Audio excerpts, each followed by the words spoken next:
Estamos saudando a todos os irmãos e amigos do Portal EBD com a paz do nosso Senhor e Salvador Jesus Cristo. Hoje é sexta-feira, dia 9 de fevereiro de 2024. Nós estamos no primeiro trimestre estudando sobre o tema O Corpo de Cristo, origem, natureza e vocação da Igreja no mundo. Lição número 6.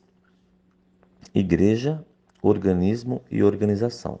Para nossa meditação de hoje, a leitura indicada está em Atos 15, de 1 a 6. E para essa leitura, o título dado foi o seguinte: Resolvendo problemas de natureza doutrinária.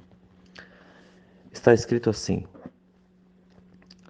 Então, alguns que tinham descido da Judéia ensinavam assim os irmãos: Se vos não circuncidardes, conforme o uso de Moisés, não podeis salvar-vos. Tendo tido Paulo e Barnabé não pequena discussão e contenda contra eles, resolveu-se que Paulo e Barnabé e alguns dentre eles subissem a Jerusalém aos apóstolos e aos anciãos sobre aquela questão. E eles, sendo acompanhados pela igreja, passavam pela Fenícia e por Samaria, contando a conversão dos gentios, e davam grande alegria a todos os irmãos. E quando chegaram a Jerusalém, foram recebidos pela igreja e pelos apóstolos e anciãos. E lhes anunciaram quão grandes coisas Deus tinha feito com eles. Alguns, porém, da seita dos fariseus que tinham crido, se levantaram, dizendo que era mister circuncidá-los e mandar-lhes que guardassem a lei de Moisés. Congregaram-se, pois, os apóstolos e os anciãos para considerar este assunto. Amém. Meus amados irmãos, nós estamos vivendo em um momento da história da humanidade, né? E da história da igreja, de modo específico, que faz com que o acesso aos cultos transmitidos, né? O acesso pela internet aos cultos que são transmitidos por vídeos, né? Em várias plataformas digitais.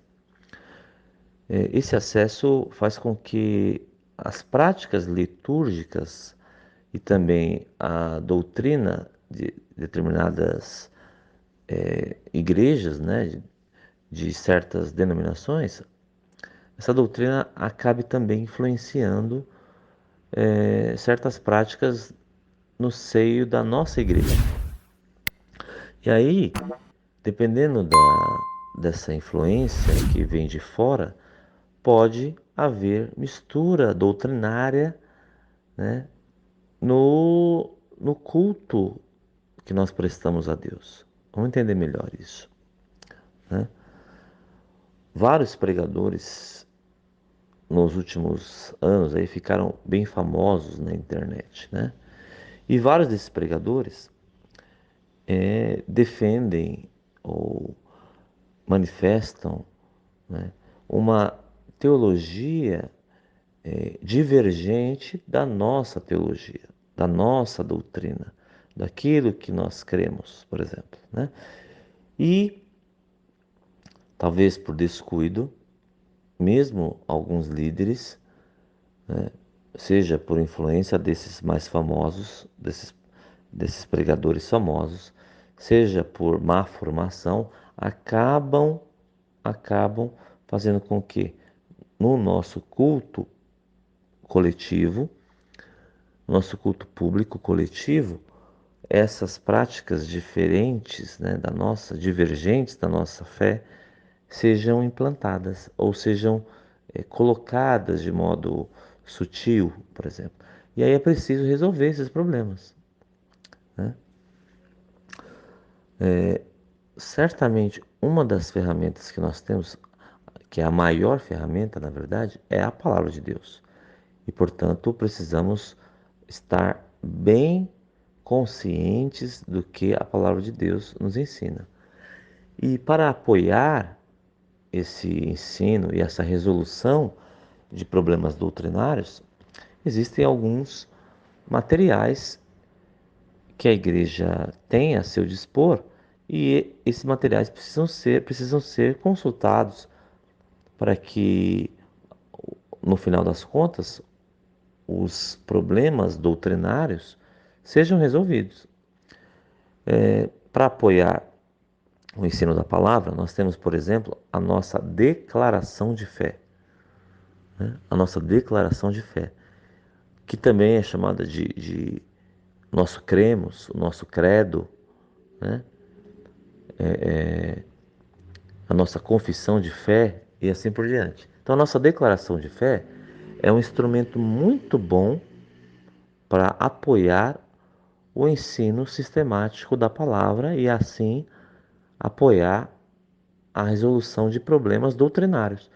Por exemplo, por exemplo, nós não batizamos crianças, mas existem certas denominações protestantes que acham correto batizar crianças. Por que que nós não batizamos crianças? Ora, a nossa declaração de fé tem uma explicação sobre isso.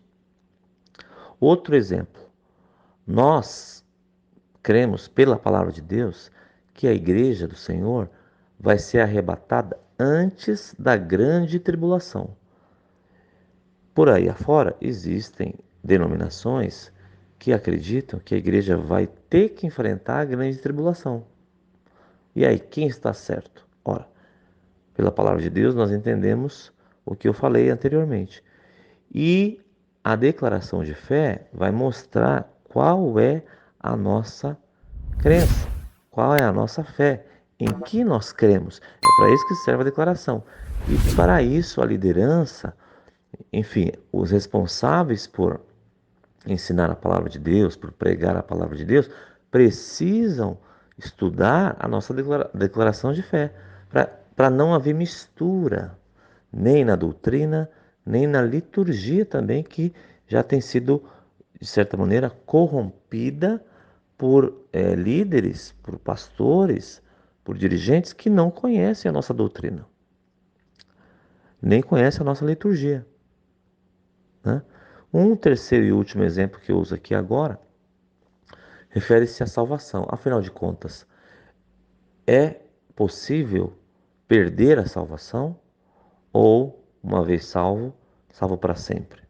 Ora, nós acreditamos pela palavra de Deus que sim, o crente precisa vigiar e o crente precisa zelar por sua salvação, que foi o Senhor Jesus que deu e garantiu, né?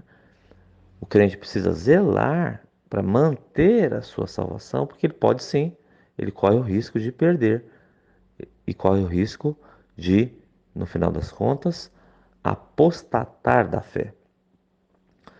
E quem nos ajuda nisso? Além da palavra de Deus, que é a nossa base, nós temos a nossa declaração de fé, que sistematiza, quer dizer, coloca em ordem cada doutrina em que nós cremos.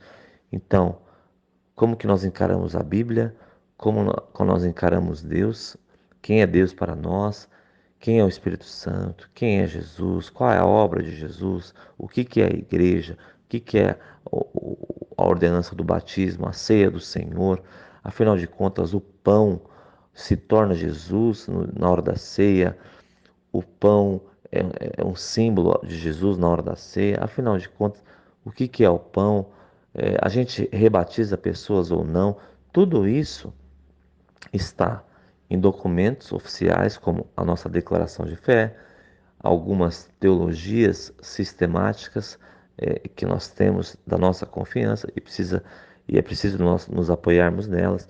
Bons livros, livros de autores, livros saudáveis de autores confiáveis, né? Que, que ensinam a sã doutrina. Então, esses materiais são excelentes recursos para que os líderes e nós, professores de escola dominical, nos apoiemos para ensinarmos a palavra de Deus e assim também, como igreja, resolvermos problemas doutrinários. É verdade que essa resolução cabe, em especial, à, à liderança da igreja local, ou setorial, ou do campo, né? Enfim, da igreja, mas em certa medida cabe também a nós para evitarmos esse tipo de confusão doutrinária. Portanto, meus amados irmãos, ao ensinarmos a palavra de Deus, estejamos seguros da sã doutrina esposada, isto é, defendida na nossa denominação, na nossa igreja, Assembleia de Deus.